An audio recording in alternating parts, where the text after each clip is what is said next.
Hey folks, and welcome to another video of mine. And if you're new to my channel, first of all, a big welcome and thank you so much for watching.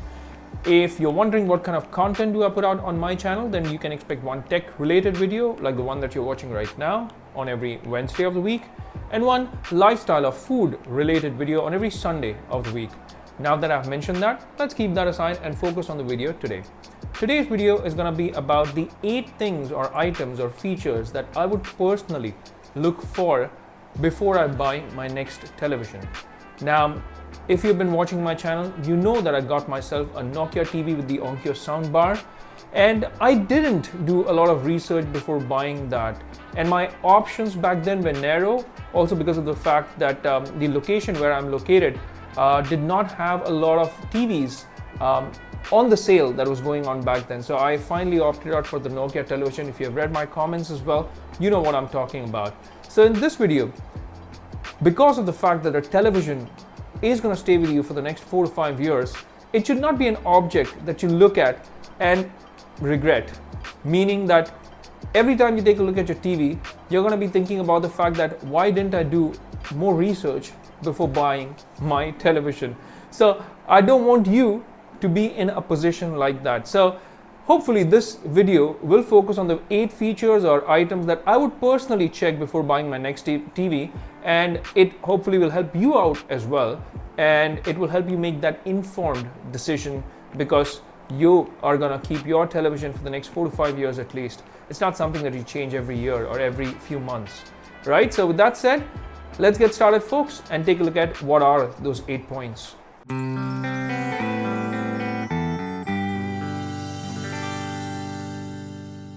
The first thing that I want to talk about is the display size. Now, just to give you some context, you remember how when you went to watch movies and if you were late to buy the tickets, you would only get the front row seats, and you would be panning from one side of the screen to the other side of the screen to view whatever was on the big screen in the movie hall.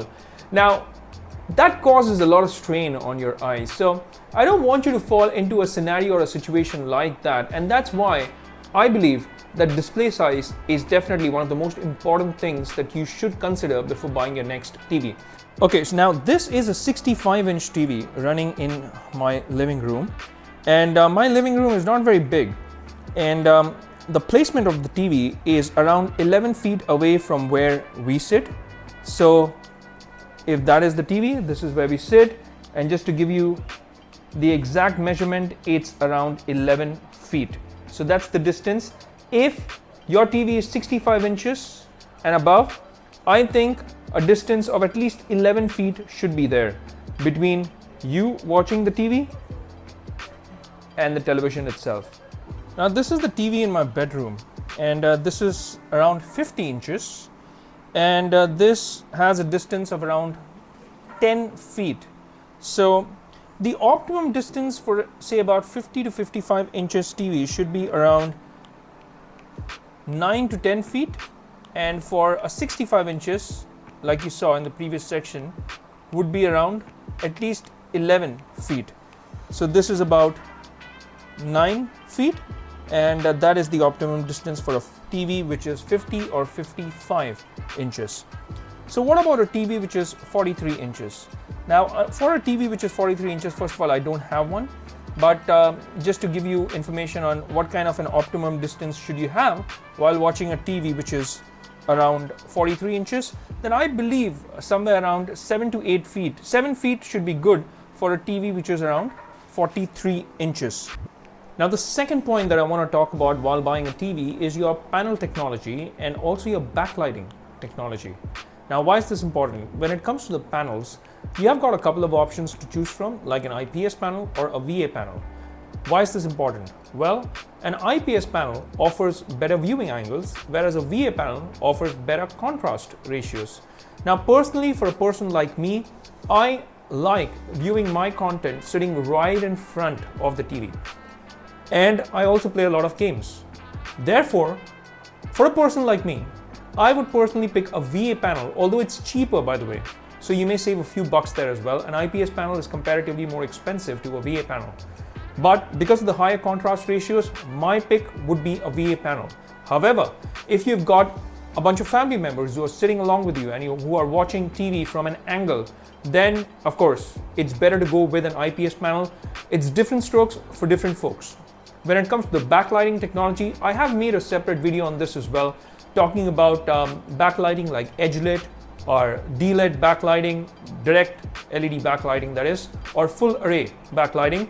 And most of the budget or mid-budget televisions these days come with D-LED panels, and in fact they come with D-LED VA panels, and in that mid-budget option it's fantastic. In fact, if you're going in for a TV, then do check whether it's at least a D-LED panel, and IPS or VA is your personal preference, but do make sure that it's D-LED, because I personally would prefer D-LEDs over edge lit. And of course, if you've got the budget, then why not go all the way with OLED and even a full array backlighting. But please know that with OLED televisions and with full array backlighting, because of the fact that there are more lights in action, the power consumption is always going to be higher. So I just thought I'll mention it, but in case you're buying OLED televisions, of course, you're not going to be too concerned with how much you're spending on your power bills or electricity bills. So with that said, in the budget section, my pick would be to go in for D-LEDs over edge LEDs, and contrast ratios means VA, and better viewing angles means IPS. Take your pick from there.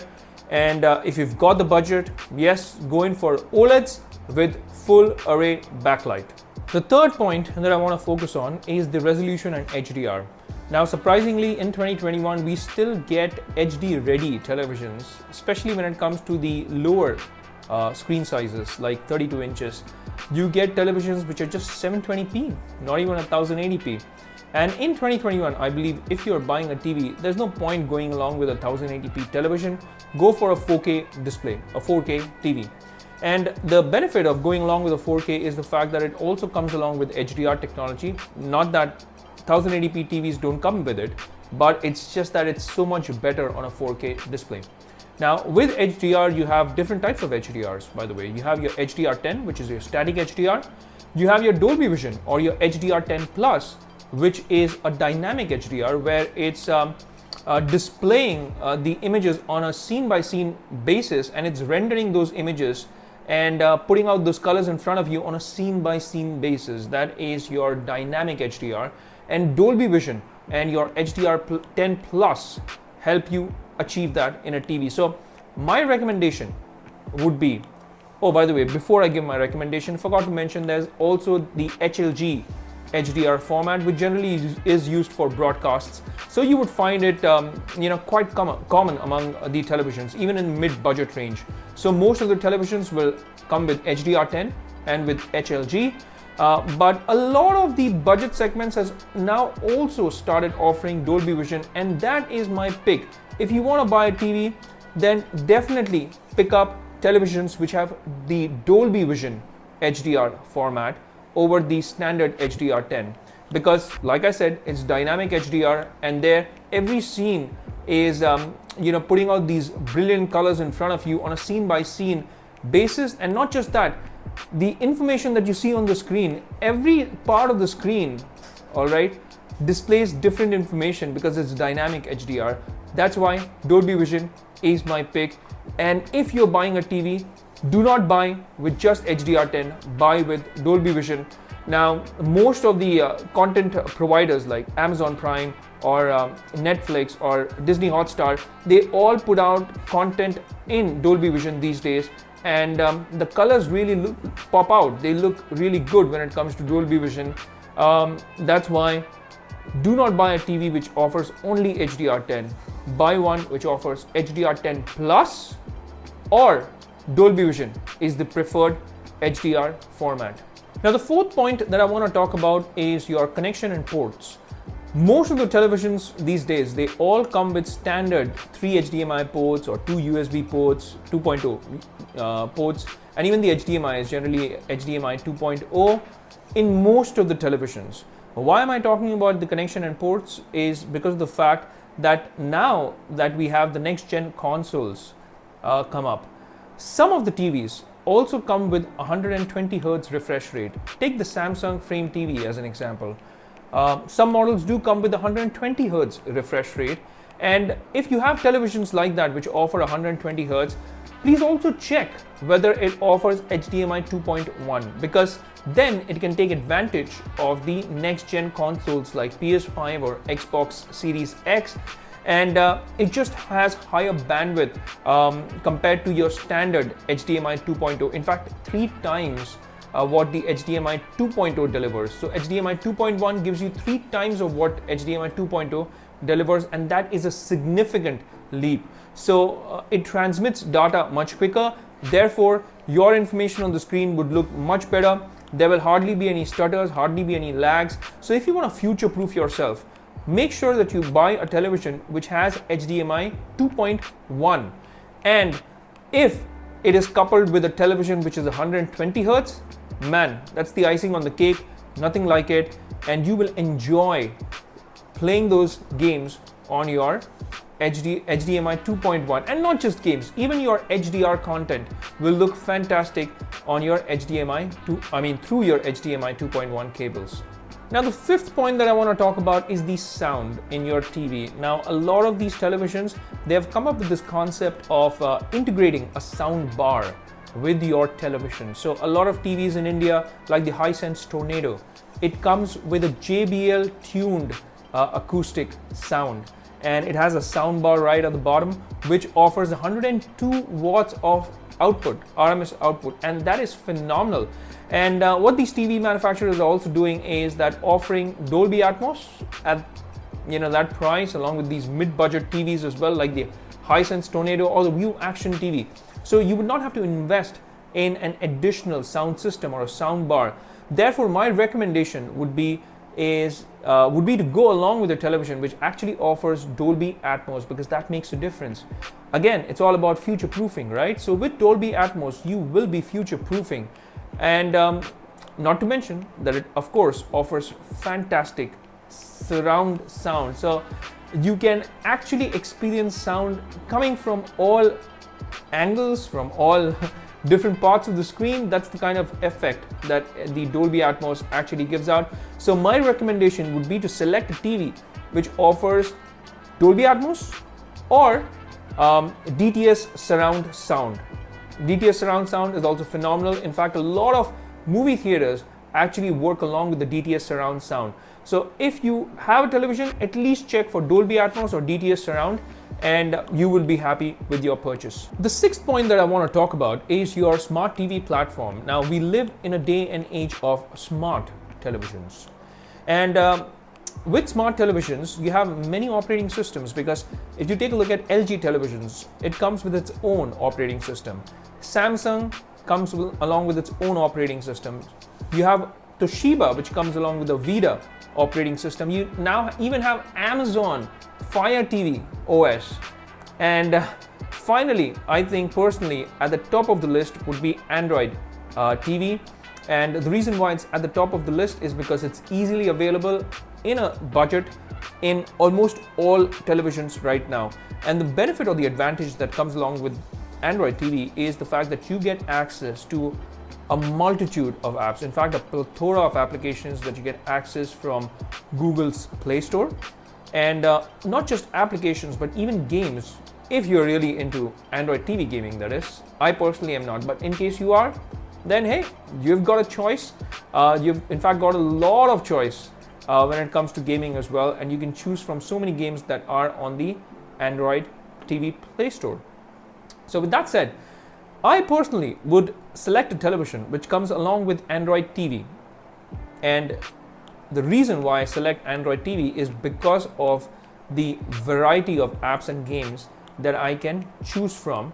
And it does not have those restrictions when it comes to apps and games like the other TV OSs do, like Samsung or LG or the Vida by Toshiba. It has restrictions, and although you may call it smart, it's not as smart as Android. Of course, topping the list here is Android because of the fact that most of the TVs come along with that. Now, there is another TV OS as well, which is your Apple TV OS, but since we are talking about integrated TV OSs with the television itself, that's why I haven't really bought it up. Because if you want to experience Apple TV, then you've got to buy an Apple TV box, and then connect it to a TV. So that's why I've not included that in my list. But in terms of the user interface, that really takes the cake. It's a whole different ballgame altogether and a different video altogether. So topping my list is an Android TV OS, and most of the TVs now come with Android 9 TV OS, but my suggestion would be to buy TVs which offer Android 10 TV OS, because now we are in 2021 and we are talking about future proofing, right? So you're better off buying TVs which come with at least Android 10 TV OS. Now the seventh point that I'm talking about is a point which has been brought up a lot of times while I was reading my comment box. And a lot of you have reached out and asked about brightness levels. In fact, a lot of you are concerned about brightness levels. And the question is, should you be? And the answer is yes, especially if you're watching HDR content. And I've mentioned this in the past, and I will say this again. If you are buying a TV which offers Dolby Vision or HDR10 or HDR10 Plus, any HDR format at that, you should buy or invest in a TV which at least has 350 nits of brightness. That's the minimum, I think, that you should have if you want to truly enjoy HDR content. And also, if you are in a brightly lit room, and if you have placed your TV in a brightly lit room where there's a lot of natural light hitting your television panel, then I personally believe that you should go for a TV which offers more brightness, at least the 400 to maybe 500 nits of peak brightness. But unlike a mobile phone, this is not a device that you take out in the sunlight, in direct sunlight that is. So if you are in a dark room, or if you are in a room which is not brightly lit but adequately lit, you could say, I believe a minimum of 350 nits of brightness is something that you should check. Again, this is not something that can be tuned later.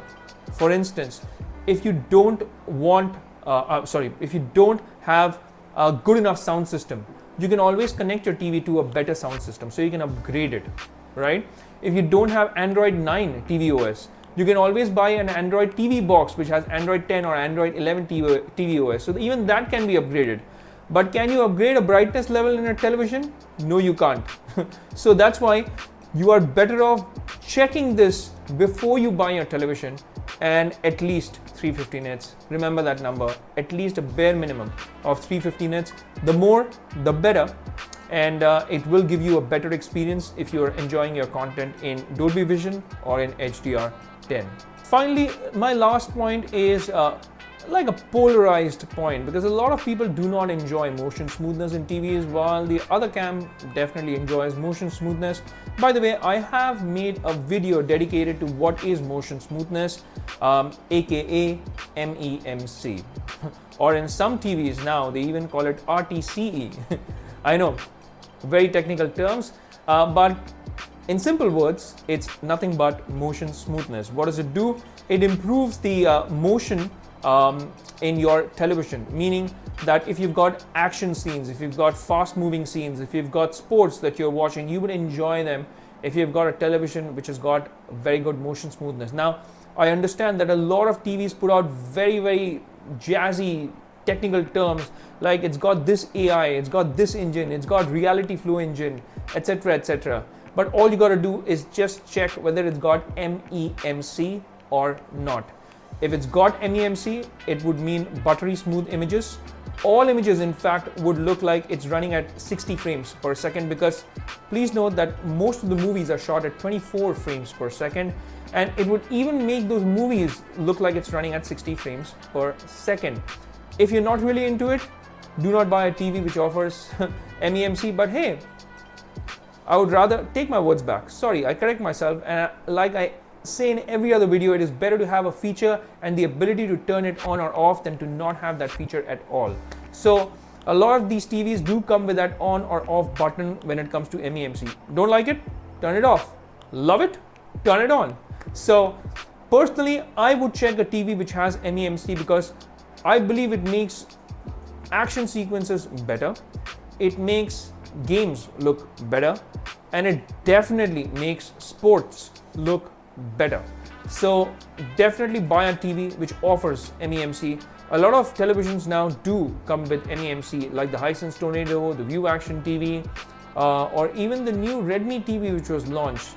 But hey, the new Redmi TV which was launched Brightness levels, well, you've got to watch it out. It's not got very good brightness levels. So do check that out before you buy the Redmi XL TV.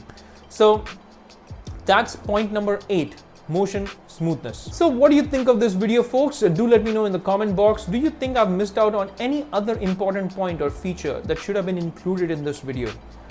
Let me know in the comment box. I, of course, as always, look forward to the comment section in every video that I post. I look forward to your suggestions. I look forward to your comments.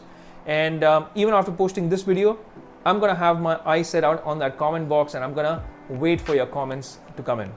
If you've liked this video, you know what to do. Hit that like and also that subscribe button.